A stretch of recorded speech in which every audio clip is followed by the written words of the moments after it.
programa en televisión hace unos años atrás, creo que todavía lo siguen pasando en ABC, creo yo, que se llama El Factor X. ¿Sí? ¿Lo vieron ustedes o lo han visto? ¿Sí? Es de gente atrevida, ¿no es cierto?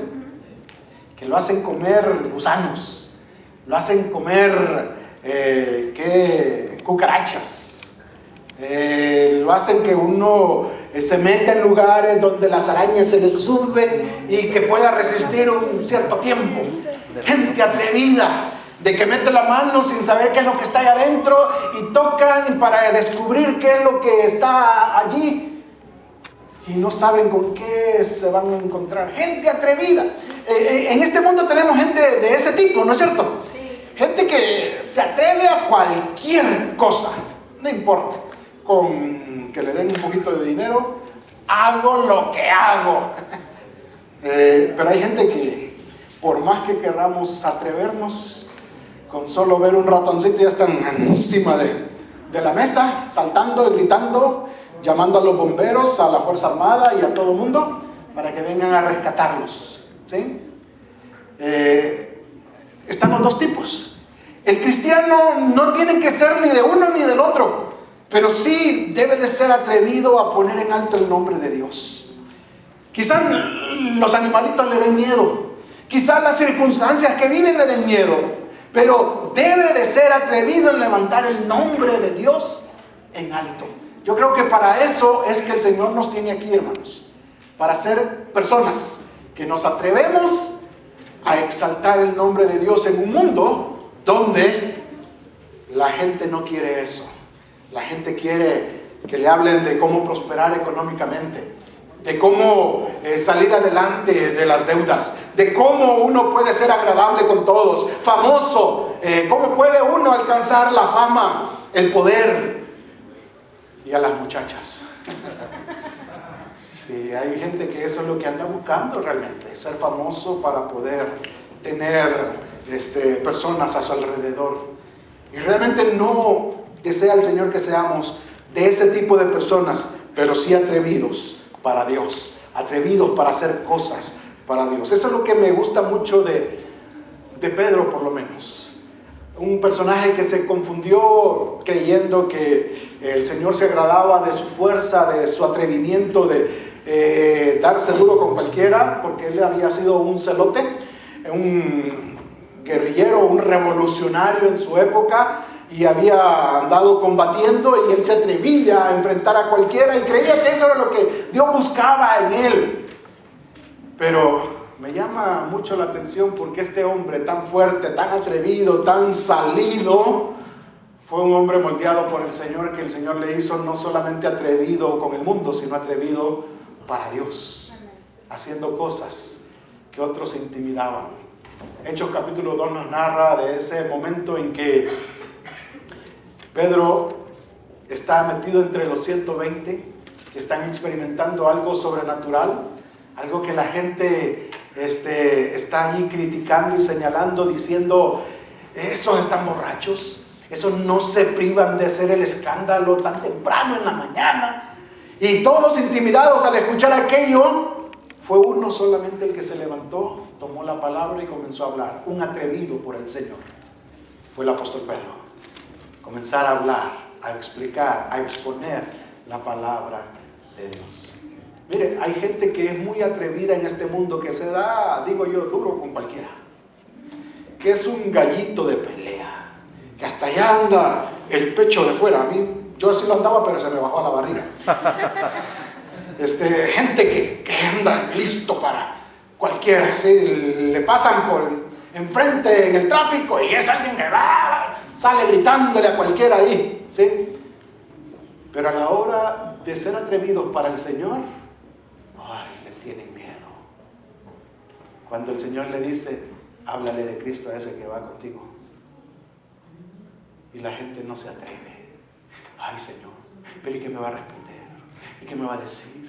Hoy yo no me quiero ser así, yo no quiero que me vean mal, yo no sé qué voy a responder. Y no nos atrevemos para el Señor, ¿no es cierto? Hay gente que aquí en la iglesia no se atreve a abrir su boca para exaltar a Dios. Ay, no hay que saber qué van a decir. Van a escuchar mi voz tan fea. No se entiende qué estoy diciendo. Pero el Señor quiere que seamos atrevidos para Él. Daniel capítulo 2 nos dice que realmente podemos ser atrevidos para Dios. Quiero invitarle a abrir su Biblia en Daniel capítulo 2, versículos del 1 al 18. Voy a dar lectura a la palabra del Señor, donde encontramos esta vida de integridad, mostrando atrevimiento, no para lo que nosotros queremos, sino para lo que Dios demanda.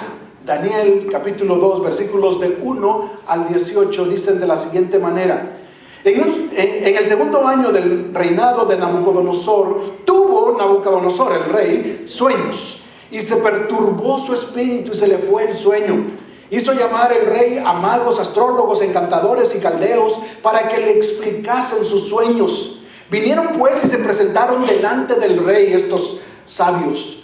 Y el rey le dijo: he tenido un sueño y mi espíritu se ha turbado por saber el sueño. Entonces hablaron los caldeos al rey en lengua aramea, que era la lengua de los caldeos, de los babilonios. Rey, para siempre vive, di el sueño a tus siervos y te mostraremos la interpretación, le dijeron. Respondió el rey y dijo a los caldeos: el asunto lo olvidé. Si no me mostráis el sueño y su interpretación, seréis hecho pedazos y vuestras casas serán convertidas en muladares. Y si me mostrareis el sueño y su interpretación, recibiréis de mí dones y favores y gran honra. Decidme pues el sueño y su interpretación. Respondieron por segunda vez y le dijeron: diga el rey el sueño a sus siervos y le mostraremos la interpretación. El rey respondió y dijo: yo conozco ciertamente que vosotros ponéis dilación, es decir, retardar lo que tengan que decir, porque veis que el asunto se me ha ido, se me ha olvidado. Si no me mostráis el sueño, una sola sentencia hay para vosotros. Ciertamente preparáis respuesta mentirosa y perversa que decir delante de mí entre tanto que pasa el tiempo. Decidme pues el sueño, para que yo sepa que me podéis dar su interpretación. Los caldeos respondieron delante del rey y dijeron: no hay hombre sobre la tierra que pueda declarar el asunto del rey. Además de esto, ningún rey, príncipe ni señor preguntó cosa semejante a ningún mago, ni astrólogo, ni caldeo, porque el asunto que el rey demanda es difícil y no hay quien lo pueda declarar al rey, salvo los dioses, cuya morada no es con la carne. Por esto el rey, con ira y con gran enojo, mandó que matasen a todos los sabios de Babilonia, en cuenta Daniel y sus amigos. Y se publicó el edicto de que los sabios fueran llevados a la muerte. Y buscaron a Daniel y a sus compañeros para matarlos. Entonces Daniel habló sabia y prudentemente a Arioc, capitán de la guardia del rey, que había salido para matar a los sabios de Babilonia. Habló y dijo a Arioc, capitán del rey: ¿cuál es la causa de que este edicto se publique de parte del rey tan apresuradamente? Alocadamente quiso decir. Entonces Arioc hizo saber a Daniel lo que había. Y Daniel entró y pidió al rey que le diese tiempo y que él mostraría la interpretación al rey. Luego se fue Daniel a su casa e hizo saber lo que había a Ananías, Misael y Azarías, sus compañeros, para que pidiesen misericordia del Dios del cielo sobre este misterio, a fin de que Daniel y sus compañeros no pereciesen con los otros sabios de Babilonia. Que Dios bendiga su palabra. Vida de integridad es lo que estamos tratando de entresacar de todo esto del libro de Daniel.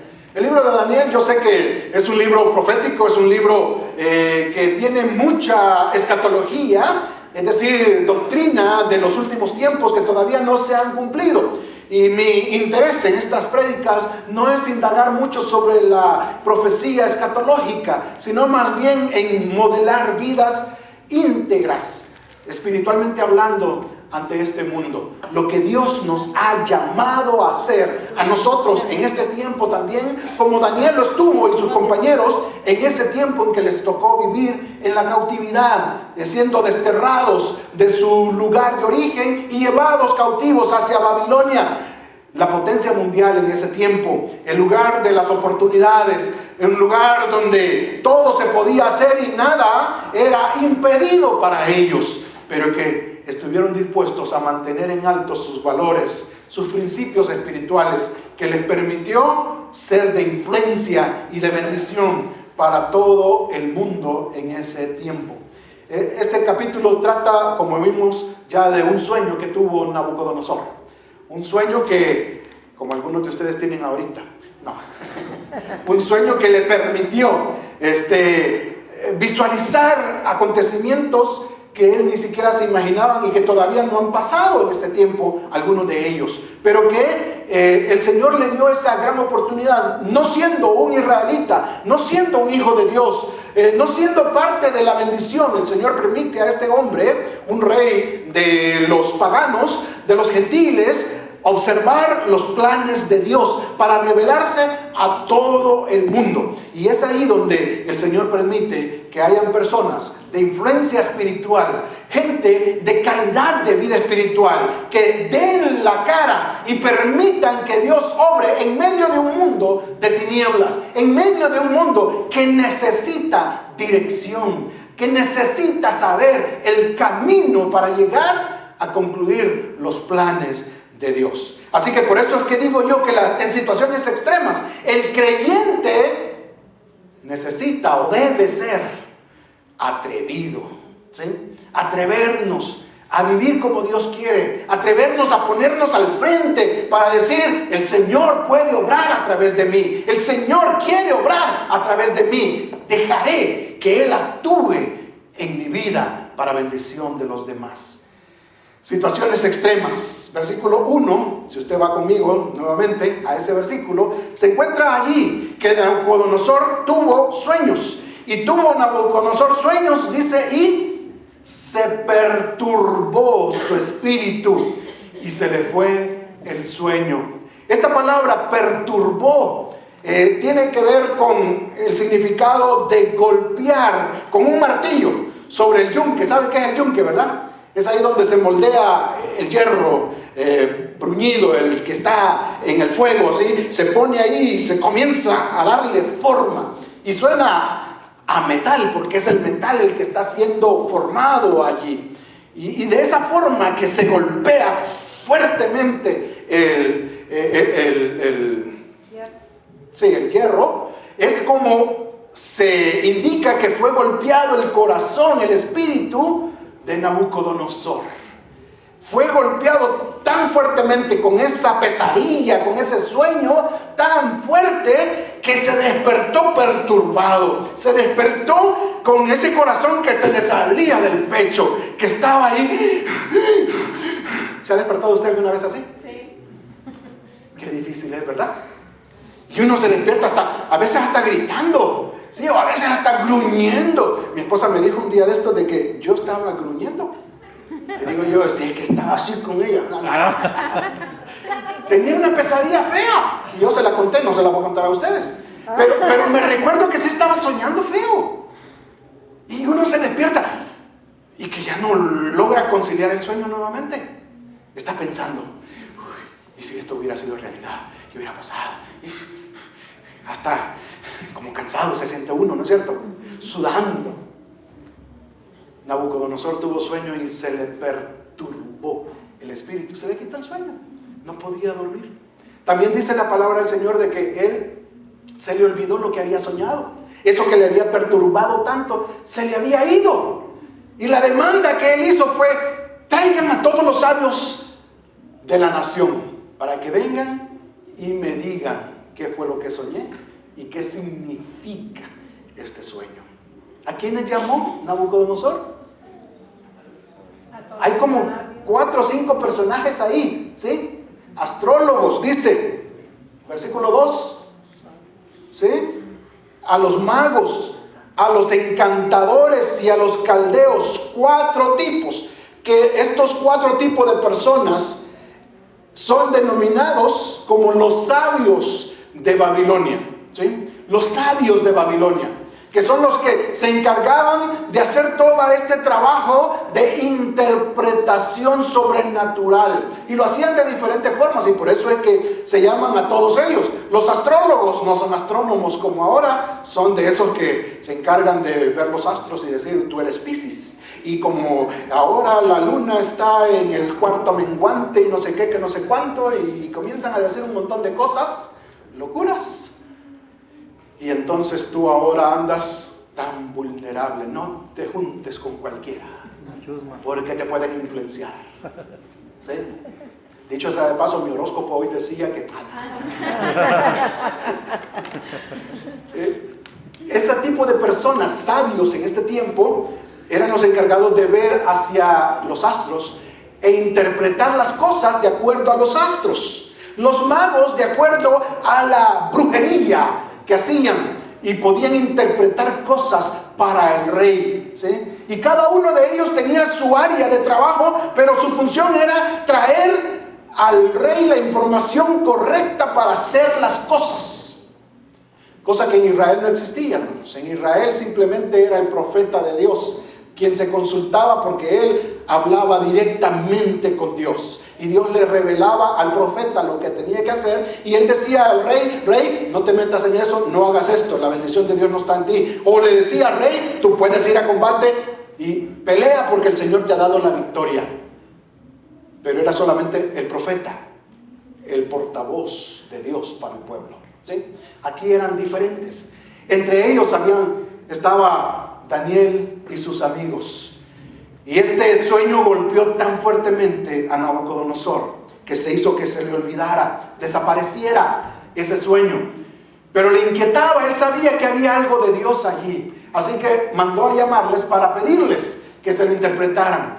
Lo absurdo en todo esto, y ellos se lo hicieron saber, de que ningún rey había pedido tal cosa a ninguno de ellos, de revelar un sueño y luego interpretar ese sueño. Todo rey lo que hacía era contar el sueño y ellos interpretaban ese sueño. Y era mucho más fácil porque, como dijo el rey, hasta podían inventar para poder decirle algo de lo que realmente ellos habían soñado. Prácticamente es lo que muchos hacen en este tiempo, hermanos. Usted le cuenta su vida y le dicen hasta de lo que se va a morir. Pero muchos de ellos son inventos.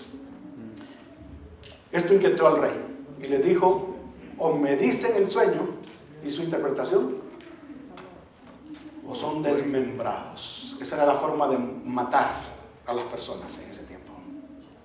Cortaban un brazo, el otro brazo, la cabeza, el tronco, las piernas, los pies, y así eran despedazados. Y eso los iba a tocar si ellos no lo interpretaban. Lo que me llama la atención es el versículo 11 en todo situación extrema que están viviendo. Vea cómo le dicen estos sabios al rey. Y esto nos pone en la sintonía, en el camino de lo que el Señor dice que puede también hacer con nosotros.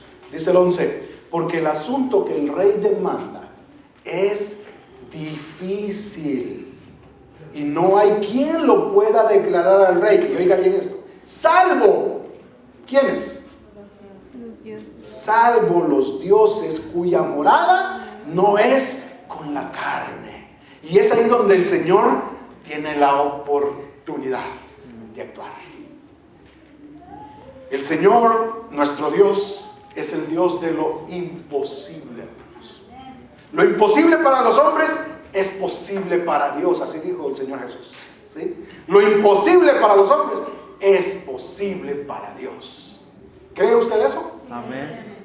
Todo lo puedo en Cristo, dijo Pablo, que me fortalece. Él es el que puede, y por eso en Él podemos.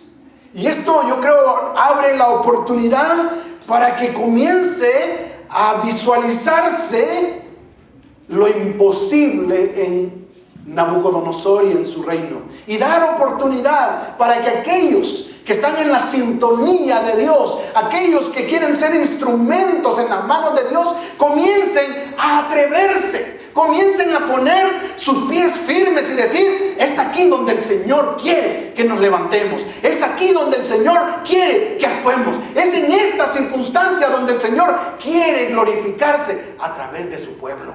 Amén. Nosotros vivimos tiempos también difíciles, mis hermanos, donde el Señor quiere que nos pongamos firmes también. Tanta intimidación que hay, que no se puede hablar de Cristo en los lugares de estudio, en los lugares de trabajo. Y nos hemos llegado a intimidar tanto que nosotros mismos somos los que andamos promoviendo que no se hable de Cristo, cuando realmente el Señor espera que usted y yo nos pongamos al frente y seamos atrevidos para hablar de Cristo. Que no pensemos: ay no, pero es que ese es bien religioso, es duro de corazón, ¿sí? Ni el Señor lo cambia. Ya usted se dio por vencido. Y no solamente usted, sino que puso a un Dios como lo peor, como que no puede hacer nada. El Señor es el Dios de lo imposible. Esto no lo puede declarar nadie, dijeron. Solamente los dioses que no tienen su morada entre los hombres, sino que están en los cielos. Y ellos se van a enterar quién es este, no estos.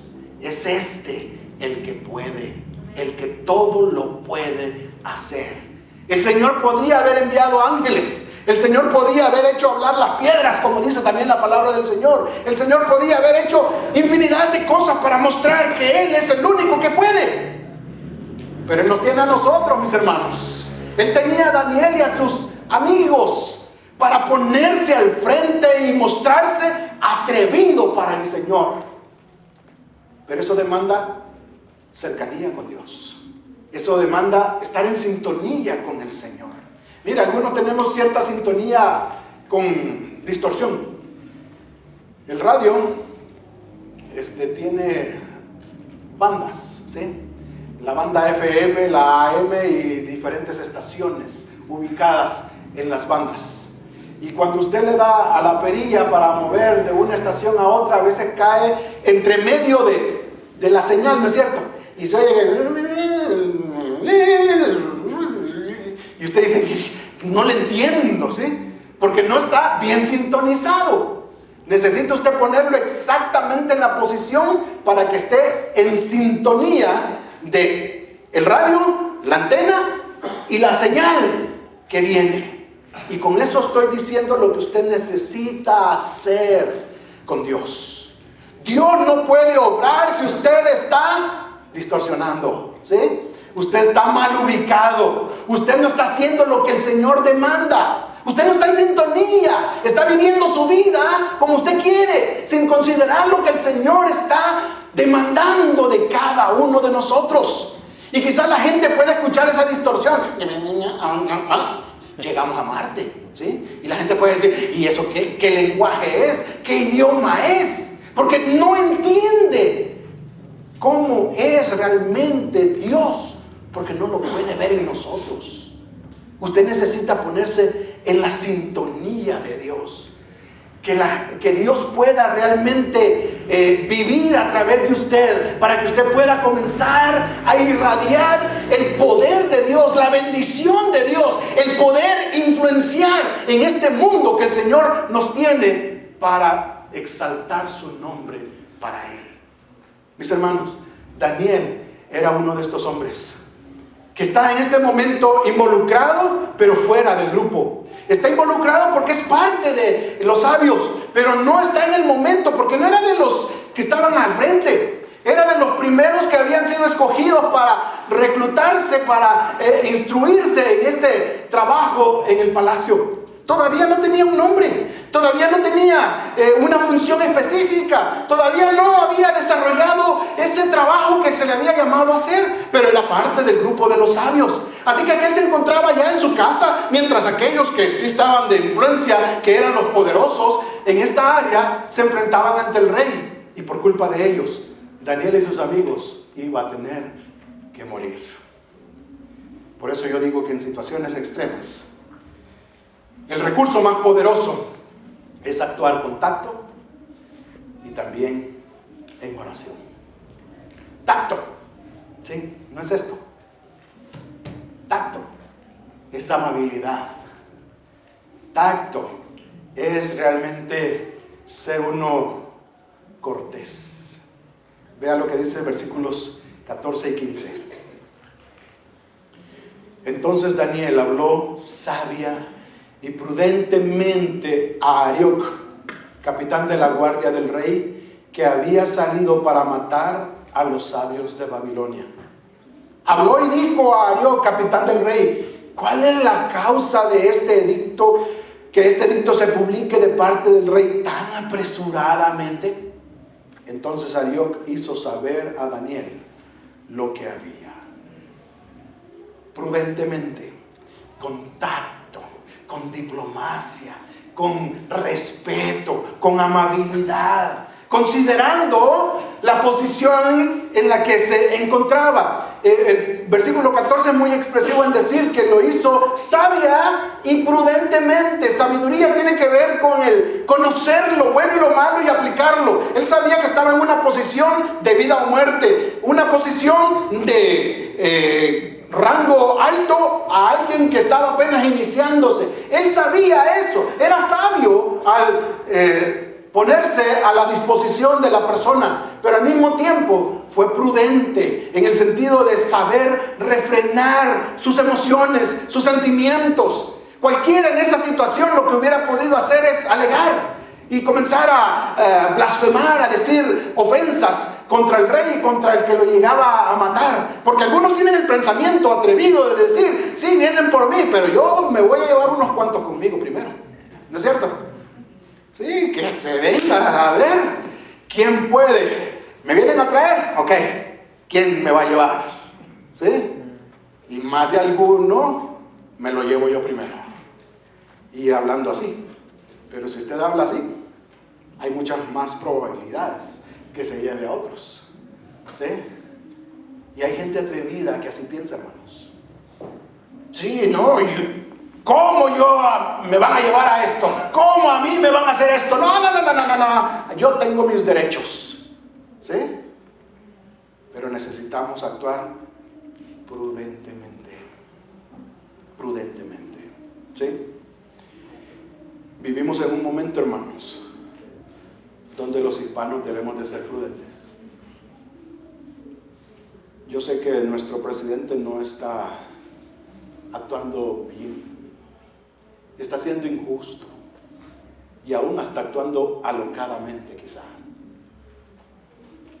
Pero mire, muchos de los que no tienen documentos de este país no están actuando prudentemente. Más bien están actuando ofensivamente. Y en lugar de que esto produzca algo bueno, está endureciendo el corazón. Está poniendo más barreras para que se pueda llegar a hacer algo.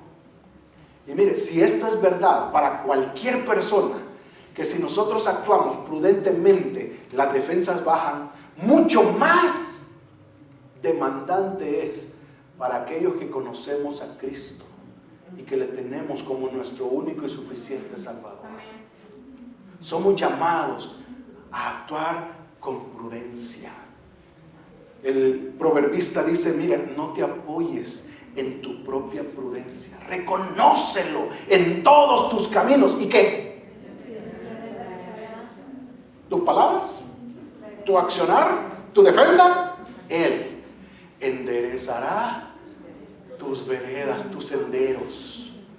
¿Sí? Los hará un freeway, ya no caminitos. Él los enderezará. Prudencia es lo que Dios demanda. Mire, cuando vivimos vidas de integridad espiritual, hermanos, de nosotros en primer lugar debe de aflorar el tacto, la diplomacia, la prudencia, el poder ser amables, corteses con los demás. Esto es algo que necesitamos, mis hermanos. Mire, por muy sincero que usted sea, porque algunos nos jactamos de ser tan sinceros que somos groseros al hablar, ¿sí? Que no nos privamos de decir lo que pensamos a quien sea y como sea y donde sea. Y necesitamos aprender a respetar siendo amables, prudentes. Vea lo que dice la palabra del Señor en Colosenses capítulo 4, versículo 6. Colosenses 4, 6. Si no lo logra encontrar, anótelo. Colosenses 4, 6 dice: sea vuestra palabra siempre con gracia, sazonada con sal, para que sepáis cómo debéis responder a cada uno. Eso está duro, hermanos. Es un guamazo, ¿es, hermano, la palabra? Sí. Es un guamazo grande, ¿sí? Debemos de hablar cosas que realmente den sabor. Dice: vuestra palabra siempre sea con gracia. ¿Y qué es con gracia, hermanos? ¿Chistosos todos?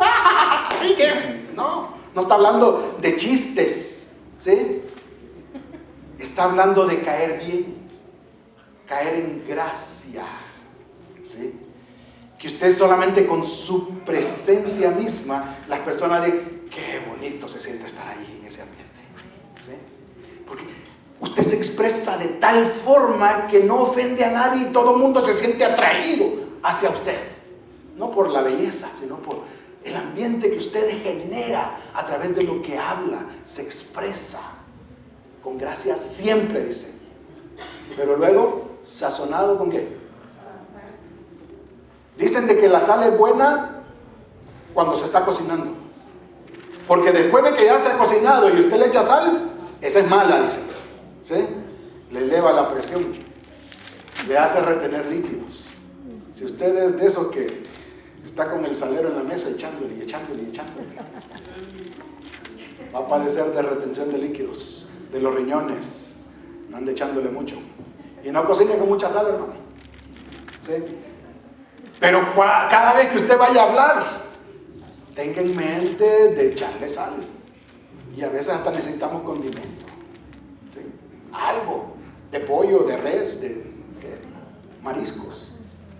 Algo necesitamos hacer para que esas palabras vayan acompañadas de amor, de comprensión, de misericordia, de ánimo, de dirección hacia lo que el Señor quiere hacer.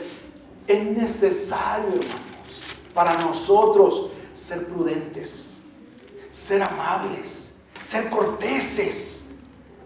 No necesitamos andar con la espada desenvainada dándole a cualquiera. No necesitamos darle patadas a las personas para que entiendan, para que escuchen nuestro razonamiento. Todos nosotros, sin excepción, podemos ser amables y corteses. No se escude con que usted es sincero o porque usted así nació y no va a cambiar. Todos necesitamos aprender a hablar con prudencia. Si Daniel hubiera salido intrépido en sus fuerzas, hubiera sido el primero en morir. Porque oiga lo que le dijo: ¿cómo es que el rey tomó este edicto tan apresuradamente? ¿Qué le estaba diciendo al rey? Alocado, loco, un tonto que no piensa, simplemente actúa y después ve. ¿No es cierto? ¿Y eso que hubiera hecho? Sacar las defensas y de una vez. No, tráiganmelo primero. Va a ser el primero que va a morir. Y muchos de nosotros, mis hermanos, no hemos aprendido a expresarnos. Leía últimamente, en esta semana, un libro de la hermana, ¿cómo que se llama? La conferencista, Beth Moore, que decía de que, hablando de esto del ser cortés, amable, de que la mayoría de los cristianos, los domingos, en la mediodía, después de salir del servicio, no van para casa a comer, sino que se van para los restaurantes, como los de Vida Abundante. Muy parecido es poco. Pero que se había hecho un estudio a nivel nacional en Estados Unidos de las personas que daban más propinas a los meseros y en qué día era donde recibían menos propinas.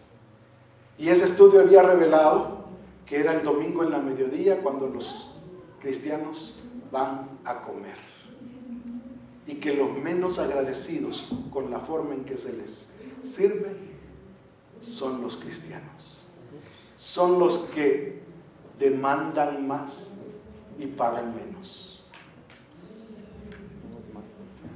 A quien le quede ese zapato que se lo ponga. Pero así dice el estudio. ¿Sí? Realmente, hermanos, a veces nosotros nos gusta que nos atiendan, que nos traten bien, que nos vean bien, que nos digan las cosas bien, pero cuando nos corresponde a nosotros corresponder a aquello, no pensamos en eso. Aprendamos a ser prudentes, corteses, amables. No te apoyes en tu propia prudencia. Reconoce al Señor en todos tus caminos y Él enderezará tus veredas.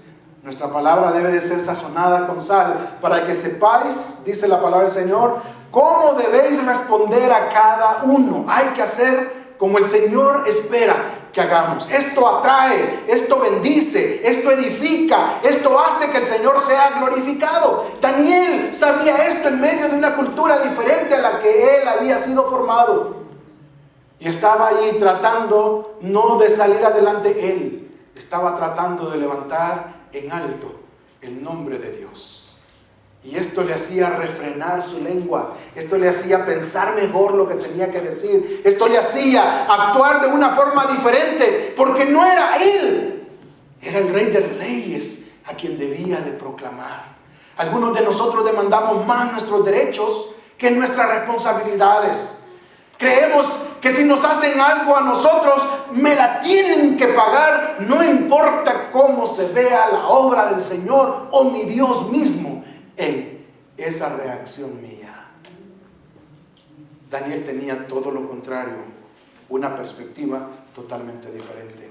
En situaciones extremas debemos de usar el recurso del tacto, pero también el recurso poderoso de la oración. Versículos 17 y 18 dice: luego se fue Daniel a su casa e hizo saber lo que había a Ananías, Misael y Azarías, sus compañeros, para que pidiesen misericordias del Dios del cielo sobre este misterio, a fin de que Daniel y sus compañeros no pereciesen con los otros sabios de Babilonia.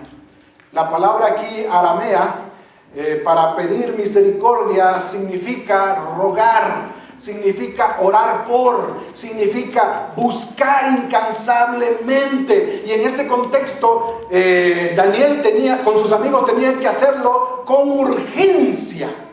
Mire, yo no me imagino, por ejemplo, a Daniel y a sus amigos diciendo: vamos a orar, ¿sí? Agarrémonos de la mano y cada uno va a tener una oración y después de esto entonces nos vamos a dormir, ¿sí? No me imagino a un Daniel actuando de esa forma, diciéndole: mira, yo quiero que me apoyes en oración, pero oremos en este momento. Gracias, Señor, por la comida que nos da. Gracias, Señor, por el sol que salió esta mañana. Gracias, Señor, por el día de vida que me has dado. A veces así oramos normalmente nosotros, ¿no es cierto? Nos piden que oremos por el estado de salud de alguien y nosotros comenzamos a darle vueltas a Dios, llevándolo por allá, por el diario vivir, para venir a terminar con la petición que nos han dado. Y a veces se nos olvida orar por la petición, ¿sí? Tanta vuelta que le damos a Dios. Yo no me imagino a Daniel y a sus amigos orando de esa forma. Me imagino a estos hombres derramando lágrimas, diciéndole al Señor: Señor, haz algo porque vamos a morir, ¿sí? No, esto no va a pasar así de la noche a la mañana, Señor. Tienes que hacer algo. Revélanos, haz mostrar tu poder en esto, úsanos. Y no solamente una oración, 2, 3, toda la noche orando, sabían que el día siguiente en la mañana les iban a desmembrar, iban a morir. Así que en mis últimas, aunque sea lo que sea, Señor, pero yo no me voy a dormir. Algo tengo que sacar de ti. Ya sea que tú me respondas la petición, o ya sea de que me maten. ¿Sí? Pero yo no me desprendo de ti. Tal como hizo Jacob cuando tuvo la visión de ángeles que bajaban y ángeles que subían, ¿sí? Y que él estaba allí peleando con el ángel de Jehová. Y el pleito de él no era, venite pues a ver si es cierto. No, era de, o me bendices, o me bendices, pero yo no te voy a dejar ir, ¿sí? Y que lo agarraba por aquí, que le pegaba, lo agarraba por el otro lado y salía corriendo y lo volvía a agarrar, se le tiraba encima, hacía de todo. Dice la palabra del Señor de que en esa determinación de no dejarlo ir hasta que le bendijera, el ángel dijo, a este no me lo quito de encima. Sacó su espada y lo hirió en el muslo, ¿sí?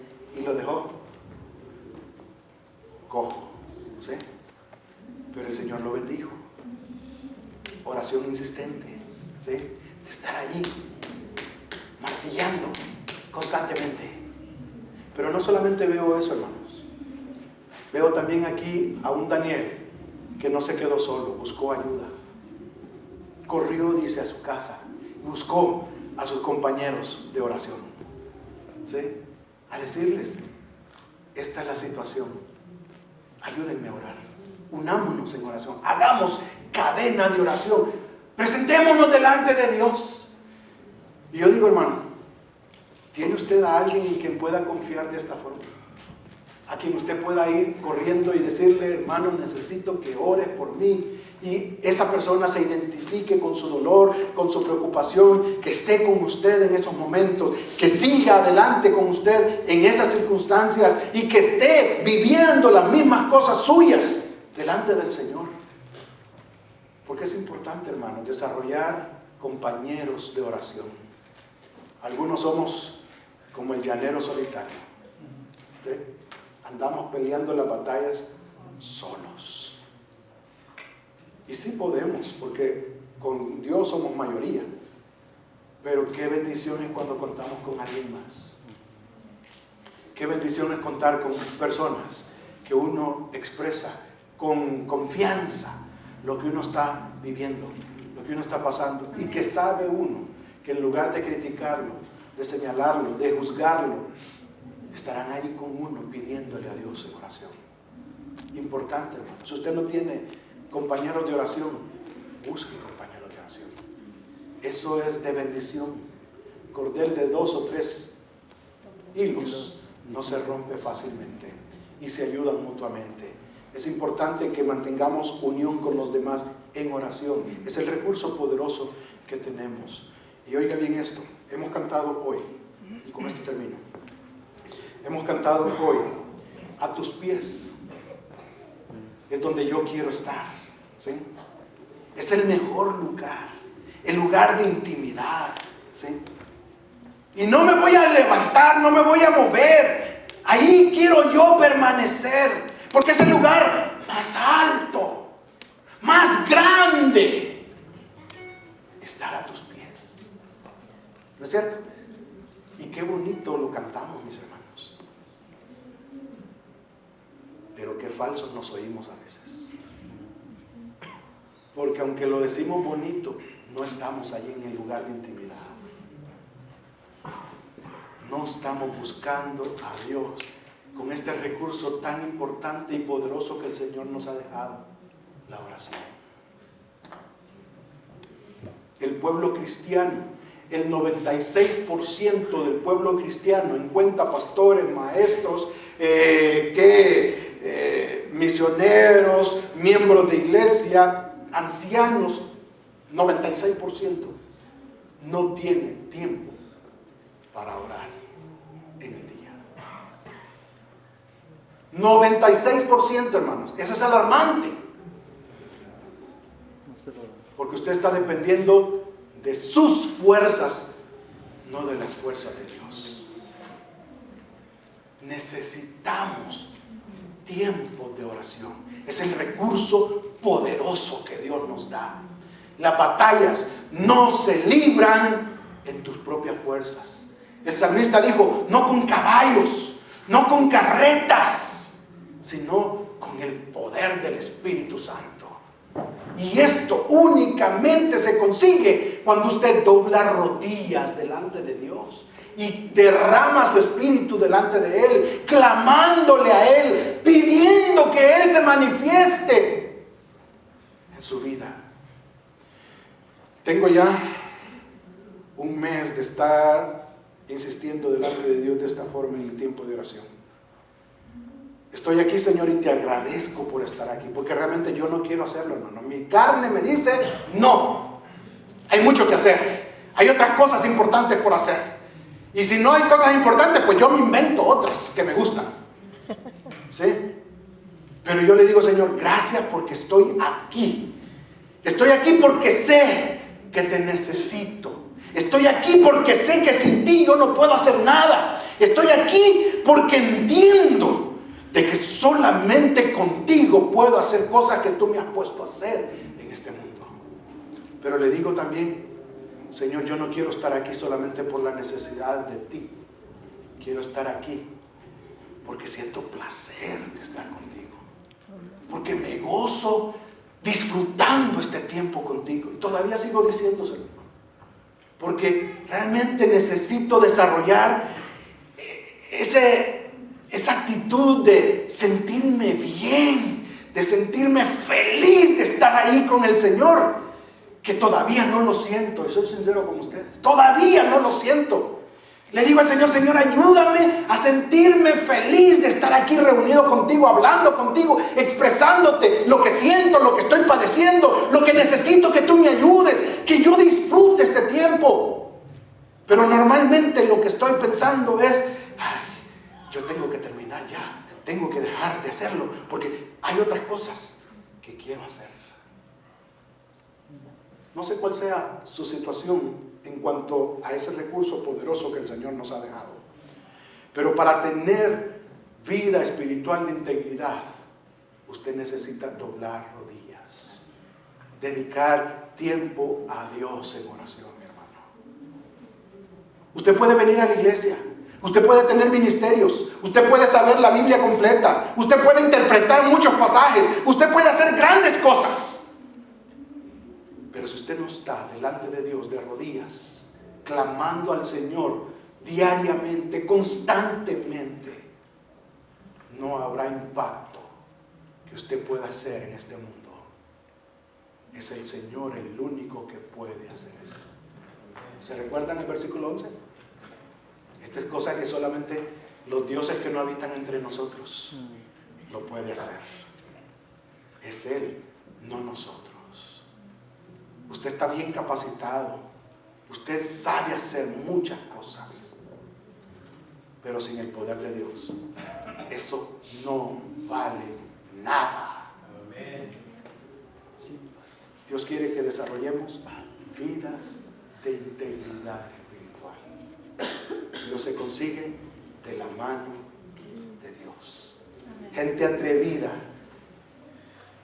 que aparta tiempo para estar a solas con Dios. Gente atrevida que en medio de circunstancias difíciles se pone como instrumento de Dios para dejar que Él actúe, que Él haga lo que Él quiere hacer en la circunstancia en que nos permite vivir. Para eso está usted aquí en este mundo todavía, para ser instrumento en las manos de Dios.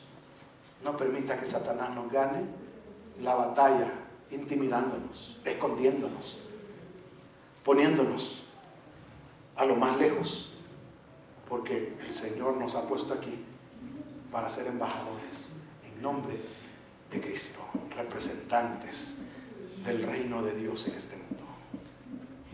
Aceptemos el reto, hermanos. Vivamos atrevidamente para nuestro Dios, glorificándole a Él. Oremos, hermanos. Señor, el cristianismo se hace difícil cuando nosotros dejamos de ser religiosos y comenzamos a tener una vida relacionada contigo, Señor. Una vida no de intelectualismo, de teoría, Señor, de conocimiento, de información. Una vida no de prácticas religiosas, de saber qué hacer en los momentos litúrgicos que tenemos. Sino, Señor, una vida donde constantemente estamos tomados de tu mano, relacionándonos contigo, tratando de obedecer tu palabra, tratando, Señor, de estar allí en relación, hablando contigo, leyendo tu palabra, estudiándola, practicándola en nuestra vida, Señor, procurando poner en alto tu nombre antes que nosotros, Señor, tratando de que tú seas honrado en este mundo antes de que la gente pueda percatarse de quiénes somos. Señor, ayúdanos a vivir vidas que te agradan a ti, que te glorifican, Señor. Vidas que impactan a los que están a nuestro alrededor, porque tú lo haces viviendo a través de nosotros. Porque nosotros simplemente somos instrumentos en tus manos. Danos la gracia, danos el tacto, la prudencia, esa sazón de sal que necesitamos en nuestro hablar, Señor, en nuestras conversaciones. Que podamos ser de edificación y de bendición, Señor, en la forma en que tratamos a los demás, en la forma en que nos relacionamos con los demás, porque en primer lugar estamos relacionados contigo, Señor, en respeto, en admiración, en reverencia y en adoración a ti, Señor. Ayúdanos a tener vidas de integridad delante de ti en primer lugar, para luego impactar a este mundo en el cual todavía estamos. En Cristo Jesús lo suplico. Amén. Dios nos bendiga.